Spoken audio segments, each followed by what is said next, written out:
Appam. I call it sophisticated South Indian pancake, engineered to perfection with super soft pillowy center and crazy lacy crispy paper thin edges. It pairs beautifully with this creamy coconut gravy of prawns and raw mangoes. Every bite delivers a perfect balance of sweet, sour, and spicy notes. It is pure comfort food and a celebration of coastal Kerala flavors. Hello, Namaste, and welcome to the channel with me Pallavi. Today, let's try a tasty Kerala combo, Appam with prawns mango curry. This Appam recipe is very easy without using any yeast or toddy. And if you have not tasted prawn curry with mango, then this recipe is something you'll repeat often. So come, let's get started. To prepare appam, we'll use 1 cup of rice. Here I have taken 1 cup of idli rice. We'll wash the rice well 2 to 3 times in tap water, and then we'll soak the rice in some drinking water for about 10 to 15 hours.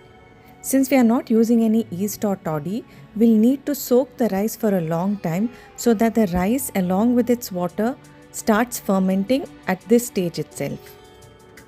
After about 15 hours, we'll strain the extra water out and we'll put the rice in a mixie jar. Meanwhile, let's make a rice paste. Here I've taken about half cup of water, to which I've added 1 tablespoon of rice flour. I'm going to cook it on a slow flame until it becomes a thick paste. We'll take our rice in a mixie jar. To this, I'm going to add half a cup of cooked rice.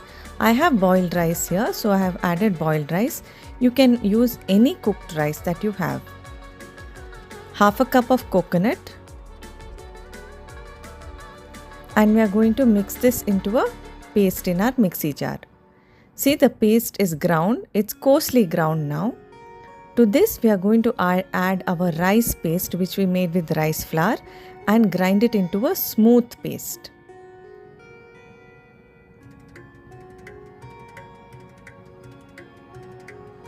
See, the batter is ground to a smooth paste. It's very fine, and the rice particles are also very finely ground. You can see it here.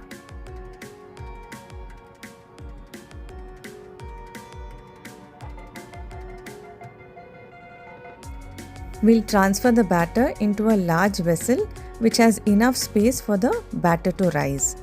To this, I'm going to add some water into the mixie jar and add it along with the batter. And you can see the batter is not thick like a dosa or idli batter, but it is more runny. Let's set this aside for about 8 to 10 hours to ferment. After 10 hours, let's look at our batter. See how many bubbles are there in the batter. It's fermented very well. To this, I'm going to add 2 teaspoons of salt and 1 teaspoon of sugar. You can add more sugar if you want the edges of the appam to be well brown, but I prefer my appam with less sugar. Now let's start making our appam. I've taken half a cut onion here, which I'm going to dip in oil and smear on my appa chatti. I'm taking a ladle full of batter and pouring it in the center of my appa chatti, and then we'll swirl the chatti around so that the edges turn out thin and lacy. Cover and cook it for about 3 to 4 minutes, and our fluffy appams with crisp edges are ready.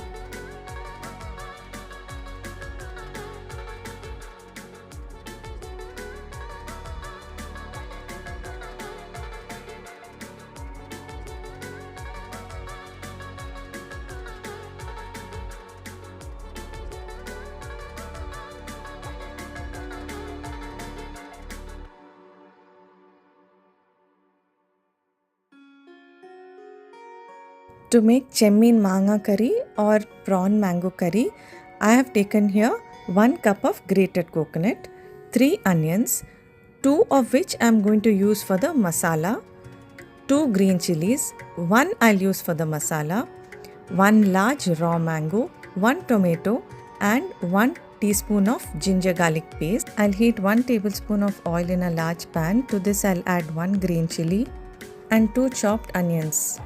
We'll fry this well until the onions turn transparent.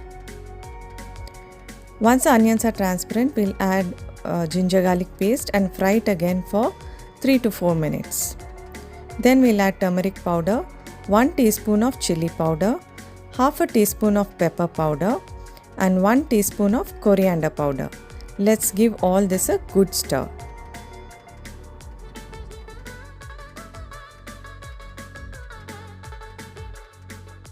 After 2 minutes, when our masala is fried, let's add 1 chopped tomato.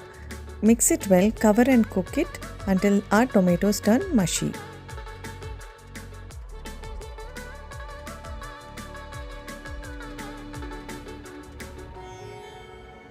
To this I'll add my grated coconut, give it a good stir and keep it aside to cool.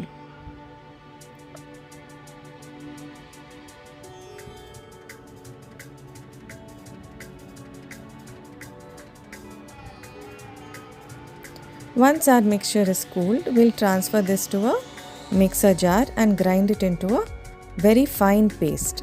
I'll add about half a cup of water and grind it into a paste.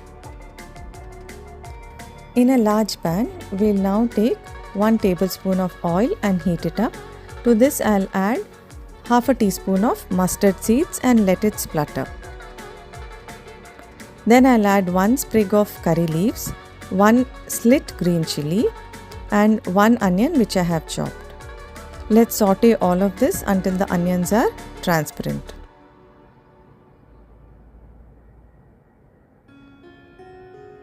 To this I'll add my chopped raw mango. I have used raw mango, it just looks yellow under the yellow light, but we have to use raw mangoes for this and not ripe ones. Let's give it all a good stir.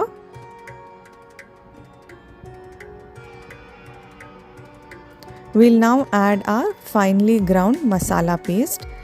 Add some water, about half a cup, and give this a good boil.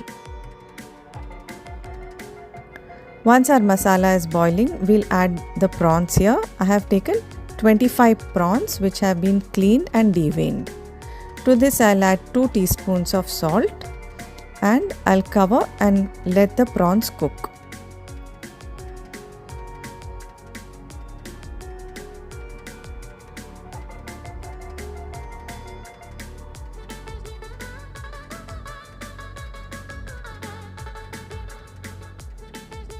We'll cook the prawns for 5 to 10 minutes. That's all it takes to cook fresh prawns.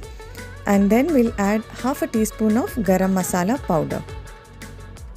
Give it a good mix and Chemmin Manga curry is ready to serve with hot fluffy appams.